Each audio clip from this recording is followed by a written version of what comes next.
Hi, this is just a quick introduction to installing Git Bash onto your computer. If you're planning to use GitHub with Android Studio, one of the first things you're going to need to do is download a piece of software. Effectively, it's a Git client, a program that allows you to connect from your computer to GitHub directly. It also allows you to manage Git repositories on your local machine as well. So to do this, I recommend that you use the standard Git client that's available that provides you with a piece of software called Git Bash, which also gives you a command line version. So if you go to git-scm.com/download-win, this will allow you to get hold of the client for absolutely free. So if you look up there, the address has been typed in if you need to make a record of it.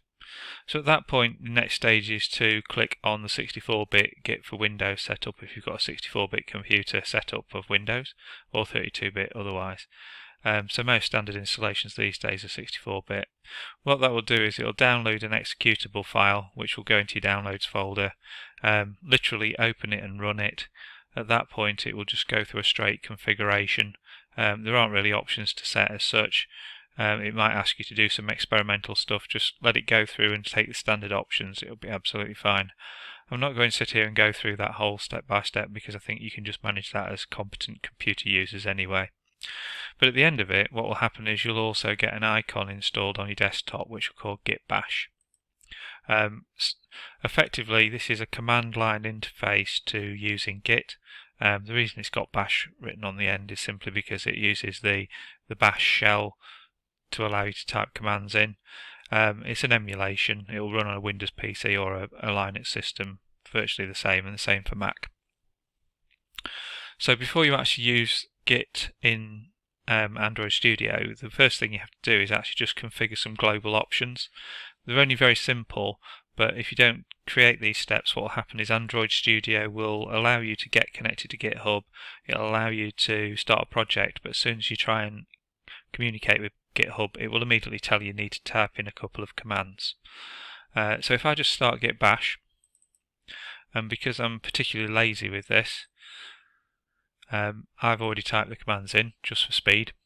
So there are two commands, one to put your username in. This is just literally what's going to associate any changes you make on GitHub, so it's what the name that's going to go next to any changes, and the other is just literally to identify the email address that's associated with you as well. So needless to say, as all commands, they have to be long and complicated, but the first one is to configure your user email, so the email that's associated with the changes that you make. So it's very simple. It's git config -- global user.email, and then in speech marks the email address that you're going to associate with it. So if you're working at the college, it'll obviously be your college student email address.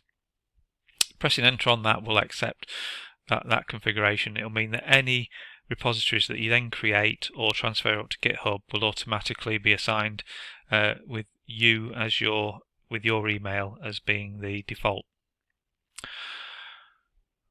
Second command is just literally to put your username in, so it's exactly the same. Git config -- global user.name this time, and in the speech marks your name, and that means that any change that you make to any code and then upload to GitHub or on Git, it will automatically put your name next to it, so you have responsibility for it. Once you've entered those two commands, pressing the enter at the end of each of them, you can close down Git Bash and you're done. That's it. At that point you can proceed into Android Studio, and then you can connect to GitHub, and from that point onwards you can then start creating repositories and uploading your data to them and then retrieving it from them on other computers. It's the same steps on every computer. If you follow them in this order of installing the Git client, then opening Android Studio and configuring your connection to Git, and then opening up your repository or creating a new repository in Android Studio, everything will work perfectly.